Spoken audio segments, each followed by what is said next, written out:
వైశాఖ పురాణం 24వ అధ్యాయం వాయుశాపము. శంఖముని మాటలను విని కిరాతుడిట్లనెను, స్వామి, విష్ణువును ఉద్దేశించి చేయు ధర్మములు, పూజలు ప్రశస్తములు, వానిలో వైశాఖ మాస వ్రత ధర్మములు మరింత ప్రశస్తమని చెప్పిరి.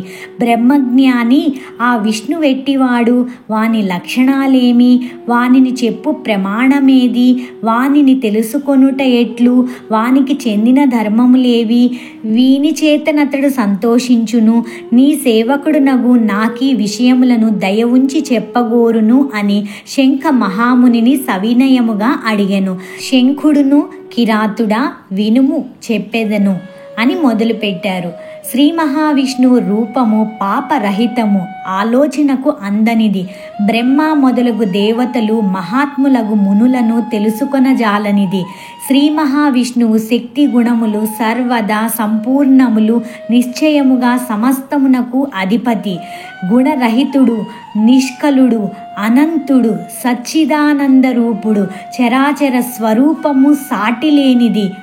దీనికి అధిపతి ఆశ్రయము శ్రీ మహావిష్ణువు. ఇవన్నీయు పోయినను శ్రీహరి స్థానం పోదు. ఆయన నిత్యుడు. ఉత్పత్తి, స్థితి, సంహారము వీని ఆవృత్తి, ప్రకాశము, బంధ మోక్షములు వీని ప్రవృత్తులన్నీయు నివృత్తులను పరమాత్మ వలననే జరుగును. ఇది ఏ పరబ్రహ్మ లక్షణము. ఇతడే పరబ్రహ్మ అని జ్ఞానుల అభిప్రాయము. జ్ఞానులు శ్రీమన్నారాయణుడే పరబ్రహ్మయని చెప్పుదురు. చతుర్ముఖ బ్రహ్మ మున్నగు వారిలోని బ్రహ్మ పదము చతుర్ముఖాదులకు సార్థకం కాదు. పరబ్రహ్మయగు శ్రీమన్నారాయణుని అంశను భాగమును పొందిన చతుర్ముఖ బ్రహ్మాదులు పరిపూర్ణమగు పరబ్రహ్మ పదమునకు వాచ్యులెట్లగుదురు కారు. జన్మాద్యస్య యతః అను సూత్రం వలన శ్రీమన్నారాయణుడే సర్వవ్యాపకమగు పరబ్రహ్మ పదార్థమని వేదాంతం కూడా నిర్ణయించినది.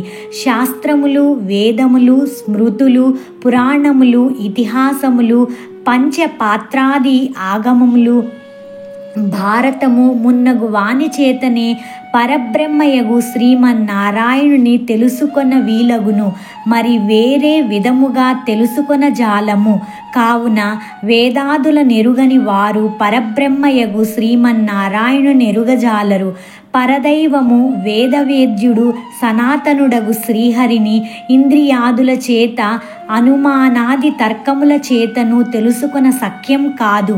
ఇతని అవతారములను కర్మలను తమ బుద్ధి కొలదిగా తెలిసికొని సర్వజీవులు ఆయన అధీన వృత్తులై ముక్తిని పొందుచున్నవి. శ్రీహరి మహిమను క్రమక్రమముగా ఎరుగవలయును. ఇతడు సర్వశక్తి సంపన్నుడు. దేవతలు, ఋషులు, పితృదేవతలు మున్నగు వారు ఒక్కొక్క విధమైన శక్తినే కలిగి ఉన్నారు. బలము, జ్ఞానము, సుఖము మున్నగునవి ఉండుటచే ప్రత్యక్ష, ఆగమ, అనుమానాది ప్రమాణములచే సర్వ ప్రాణులలో మనుష్యుడు ఉత్తముడని ఎరుగవలయును. అట్టి మనుష్యుని కంటే జ్ఞానాదులు ఉండుట వలన రాజు 100 రెట్లు గొప్పవాడు. అట్టి రాజు కంటే మనుష్య గంధర్వులు 100 రెట్లు గొప్పవారు. తత్వాభిమానులగు దేవతలు మనుష్య గంధర్వుల కంటే 100 రెట్లు గొప్పవారని ఎరుగుము. అట్టి దేవతల కంటే సప్తర్షులు గొప్పవారు. సప్తర్షుల కంటే అగ్ని, అగ్ని కంటే సూర్యుడు, సూర్యుని కంటే గురువు, గురువు కంటే ప్రాణము, ప్రాణం కంటే ఇంద్రుడు. మిక్కిలి గొప్పవారు బలవంతులు. ఇంద్రుని కంటే గిరిజాదేవి, ఆమె కంటే జగద్గురువగు శివుడు, శివుని కంటే మహాదేవి యగు బుద్ధి, బుద్ధి కంటే మహాప్రాణం గొప్పది. అట్టి మహాప్రాణం కంటే గొప్పది లేదు. ఆ ప్రాణం నుండే సర్వము ఉన్నది. ఆ ప్రాణం నుండియే ప్రాణాత్మకమగు విశ్వమన్నది పుట్టినది. సర్వము ప్రాణం నందే కూడి ఉన్నది. ప్రాణము వలననే సర్వము కలదుచున్నది. నల్లని మబ్బువలే ప్రకాశించు నీ ప్రాణమును సర్వాధారము అని పెద్దలు చెప్పుచున్నారు. లక్ష్మీ కటాక్షముచే ప్రాణం నిలుచుచుండను. ఆ లక్ష్మీదేవి శ్రీమన్నారాయణుని కొద్దిపాటి దయచేతనే మరింతగా ప్రకాశించును. అట్టి సర్వాధారుడు సర్వోత్తముడు శ్రీమన్నారాయణుడు కంటే గొప్పది సమానమైనది ఏదీనూ లేదు అని శంఖుడు వివరించుచుండగా కిరాతుడు, స్వామి, ప్రాణం అన్నింటికంటే గొప్పదో, ప్రాణం కంటే విష్ణువు గొప్పవాడో వివరింపుము అని శంఖమునిని ప్రార్థించెను. ఇప్పుడు చెప్తున్నది ఆ విష్ణుమూర్తి గురించి మొత్తం కూడా మనం గమనిస్తే విష్ణు సహస్రనామాలలోని సారాంశమే, ఆ 108 శ్లోకాలలోని సారాంశం మొత్తం ఇక్కడ 5 నిమిషాలలో ఎంత చక్కగా వివరించారో చూడండి. అంతటి మహిమాన్వితమైనది ఈ వైశాఖ పురాణం అనేది. ఇంకా చెప్తున్నారు, విందాం పదండి. అప్పుడు శంఖుడి ఇట్లనెను, కిరాత వినుము, సమస్త జీవులు పరిశీలించి నిర్ణయించిన ప్రాణాధిక్యమును చెప్పుదును వినుము. పూర్వము శ్రీమన్నారాయణుడు బ్రహ్మాండమును సృష్టించి బ్రహ్మాదులతో ఇట్లనెను, దేవతలారా, నేను మీ దేవతల సామ్రాజ్యమునకు బ్రహ్మను అధిపతిగా అంటే రాజుగా నియమించుచున్నాను. మరి మీలో గొప్పవారెవరో చెప్పిన వానిని యువరాజుగా చేయుదును. అతడు శీలము, శౌర్యము, ఔదార్యము మున్నగు గుణములను కలిగి ఉండవలెను అని శ్రీహరి పలుకగా ఇంద్రాదులు నేను గొప్పయనగా నేను గొప్ప అని పరస్పరం వాదన పడిరి. కొందరు సూర్యుడు గొప్పవాడనిరి, ఇంద్రుడు గొప్పవారని కొందరనిరి, కొందరు ఏమీ అనక మౌనంగా ఉండిరి. ఇంద్రాది దేవతలు యువరాజు పదవికి తమలో తగిన వారెవరో తెలియక నిర్ణయించుకొనలేక శ్రీమన్నారాయణ్ణి కడకు పోయి ఆయననే అడిగిరి. అప్పుడు శ్రీహరి నవ్వుచు, విరాట్ పురుషుడు సృజించిన ఈ స్థూల దేహము వైరాజమనబడును. ఈ దేహమున చాలా మంది దేవతలు అంశరూపమునగా ఉండిరి. ఏ దేవుడు ఏ దేవుని అంశ ఈ శరీరం నుండి బయటకు వచ్చినా ఈ దేహము పడిపోవునో, ఎవరు ప్రవేశించిన లేచునో అతడే ఆ దేవుని అంశయే బ్రహ్మ. తరువాత యువరాజు పదవికి తగిన దైవం అని పలికెను. శ్రీహరి చెప్పిన మాటలకు దేవతలందరూ అంగీకరించిరి. స్థూల శరీరమును పాదముల నుండి ముందుగా జయంతుడను దేవశ్రేష్ఠుడు వెలుపలికి వచ్చెను. అప్పుడు ఆ శరీరము నడవలేక ఉండెను, కానీ వినుట చూచుట మున్నగు సర్వ కార్యక్రమములను చేయుచుండెను. అప్పుడా దేహిని కుంటివాడనిరి. స్థూల దేహము గుహ్య అవయవముల నుండి దక్షుడను ప్రజాపతి వెలువలకు వచ్చెను. శరీరం పడిపోయెను. వినుచు చూచుచు పలుకుచు గాలిని పీల్చుచూ ఉండెను. తరువాత హస్త ప్రదేశం నుంచి ఇంద్రుడు వెలుపలకు వచ్చెను. అప్పుడు ఆ దేహిని హస్తహీనుడనిరి. ఆ శరీరము ఇంద్రుడు బయటకు వచ్చినను చూచుట మున్నగు వానిని చేయుచూనే ఉండును. తరువాత కన్నుల నుండి సూర్యుడు వెలుపలకి వచ్చెను. చూపు లేకపోయెను, కానీ ఆ శరీరము వినుట మున్నగు పనులను చేయుచుండెను. దేహము ముక్కు నుండి అశ్విని దేవతలు వెలుపలకి వచ్చిరి. వాసన చూడలేకపోయెను, కానీ వినుట మున్నగు వానిని శరీరం చేయుచూనే ఉండెను. దేహము చెవుల నుండి దిక్కులు వెలుపలకి వచ్చినవి. అప్పుడా దేహికి వినికిడి శక్తి లేకపోయెను. చెవిటివాడనిరి. చూచుట మున్నగు పనులను చేయుచుండెను. దేహం నాలుక నుండి వరణుడు వెలుపలకి వచ్చెను. దేహికి రుచి తెలియకుండెను. వినుట మున్నగు వానిని చేయుచుండెను. శరీరం పడిపోలేదు. పిమ్మట వాక్కునకు అధిపతియగు అగ్ని బయటకు వచ్చెను. ఆ శరీరి మాట లేకపోవుటచే మూగవాడయ్యెను. చూచుట మున్నగు వానిని చేయుచూనే ఉండెను. జ్ఞాన స్వరూపుడగు రుద్రుడు శరీరం నుంచి వెలుపలకి వచ్చెను.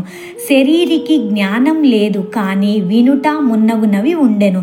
తరువాత ప్రాణము వాయువు వెలుపలకి వచ్చెను. అప్పుడా శరీరము, కన్నులు, చెవులు, మాట మున్నగునవి పనిచేయుచున్నను నిశ్చేష్టమై పడిపోయెను. దీనిని చూచి దేవతలందరూ ఆశ్చర్యపోయిరి.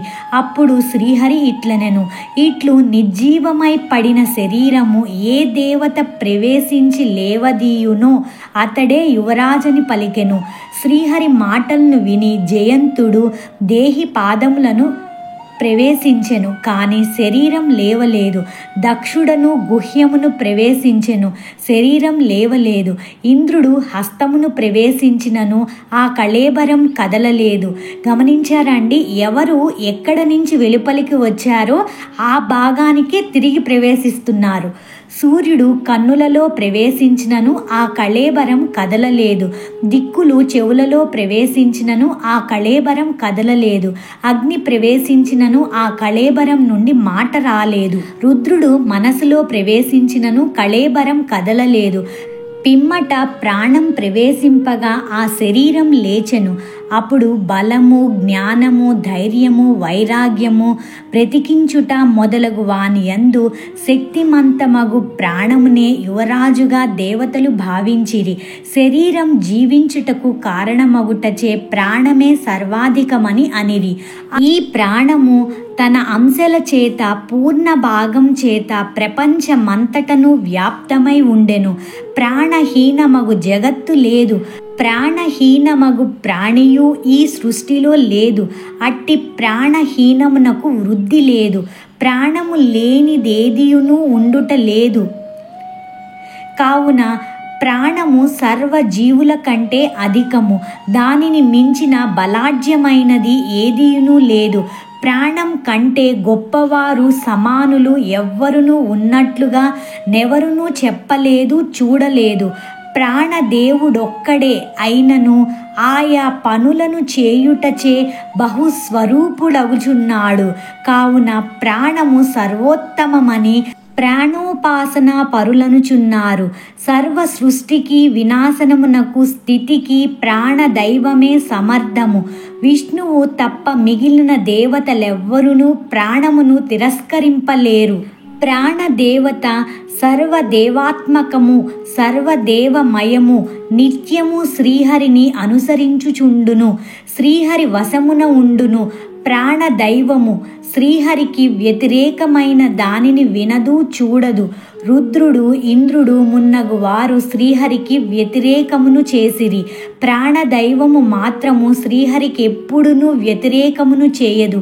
కావున ప్రాణము శ్రీహరికి బలమనిరి. కావున శ్రీ మహావిష్ణువు మహిమను, లక్షణములను తెలిసిన జీవి పూర్వకర్మ వశమున సిద్ధమైన స్థూలము తన శరీరంపై ఉన్న కుబుసమును విడిచినట్లు విడిచి తుదకు సర్వోత్తమము, వినాశవహితమగు శ్రీహరి పదమును చేరుచున్నారు. అప్పుడు శంఖ మహాముని వివరించెను. ఆ మాటలను విని కిరాతుడు ప్రసన్న మనస్కుడై సవినయముగా మరలా శంకుని ఇట్లనెను, స్వామి, బ్రహ్మజ్ఞాని, మహానుభావుడు, జగద్గురువు, సర్వేశ్వరుడగు ప్రాణము యొక్క మహిమ లోకమున ఎందులకు ప్రసిద్ధం కాలేదు? దేవతలు, మునులు, మహాత్ములు మున్నగు వారి మహిమ లోకమున పురాణాదులయందు వినపడుచున్నది. కానీ ప్రాణ మహాపురుషుని మహిమ ఎందులకు ప్రఖ్యాతం కాలేదు అని ప్రశ్నించెను. అప్పుడు శంఖ మహాముని ఇట్లనెను, పూర్వము ప్రాణ మహాపురుషుడు సర్వోత్తముడగు శ్రీహరిని అశ్వమేధ యాగములు చేసి సేవింపదలచి గంగా తీరమునకు పోయెను. నాగళ్లతో ఆ నేలను దున్నించి శుద్ధి చేసి యాగశాలను నిర్మింపదలచెను. నాగళ్లచే దున్నించుచుండగా పుట్టలో తపము చేసుకొను కణ్వ మహామునికి నాగలి తగులటచే తపోభంగమై కోపించెను. పుట్ట నుండి వెలుపలకు వచ్చి కోపించి తనకు విఘ్నము కలిగించిన ప్రాణ పురుషుణ్ణి చూసి, ప్రధానుడవని గర్వించిన నీవిట్లు నా తపమునకు విఘ్నము కలిగించితివి కాన నీకు ముల్లోకముల యందును ప్రఖ్యాతులుండవు. భూలోకమున మరింతగా ప్రఖ్యాతి ఉండదని శపించెను. శ్రీహరి అవతారములు ప్రసిద్ధములవును కానీ నీవు మాత్రము ప్రసిద్ధుడవు కావని అనెను. ప్రాణ మహాపురుషుడును కోపించి దోషం లేని నన్ను తప్పు చేయకుండను వానిని ఇట్లు శపించితివి కావున కణ్వ మహాముని నీవు గురుద్రోహివి కమ్మని శపించెను. నీ ప్రవృత్తిని అందరూ నిందింతురని అనెను. కణ్వముని శాపం వలన ప్రాణ మహాపురుషుడు భూలోకమున ప్రసిద్ధుడు కాలేదు. కణ్వుని ప్రాణ శాపము అనుసరించి తన గురువు భక్షించి సూర్యునికి శిష్యుడయ్యను. కిరాత, నీవడిగిన వానన్నింటినీ చెప్పి తిని ఇంకను అడుగవలసినది ఉన్నచో అడుగుమని శంఖుడు పలికెను అని శృతదేవుడు శృతకీర్తి మహాదేవునకు చెప్పెను.